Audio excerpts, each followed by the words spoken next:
I'm fortunate enough to be part of many real estate transactions each year.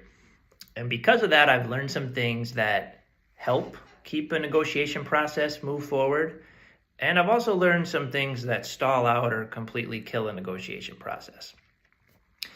And yes, sometimes there's nothing that can be done to continue a negotiation and it simply doesn't work between buyer and seller. They're too far apart or one party's changed their mind altogether.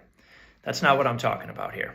I'm talking about we have a motivated buyer, a motivated seller, two separate parties who are trying to work through it, and the deal can't be put together. In my experience, there's two main scenarios for this. The first one and most important one is, one of the parties has to be right. It's not about being right.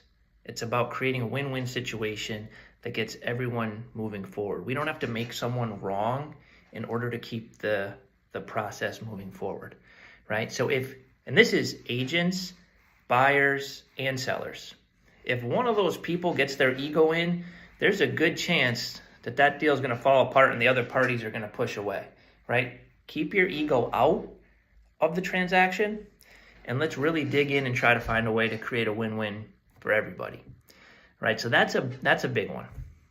The second one, and equally as important, is be okay apologizing and coming back to a deal. There is plenty of times where, for whatever reason, the deal didn't come together. People got a little bit upset, and maybe egos were involved, maybe not. And all one party has to do is say, "Listen, I'm sorry. I think I made a mistake.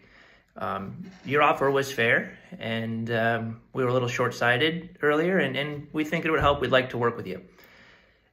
But if you don't even put that on the table, if you don't even make it an option, because our ego, we don't want to admit that we're wrong and we think there's better out there, then we can't keep that negotiation going forward. So this can make a big difference in a lot of transactions. Find a win-win for each party. Don't worry about being right or wrong. Just try to keep the deal together and help all parties involved.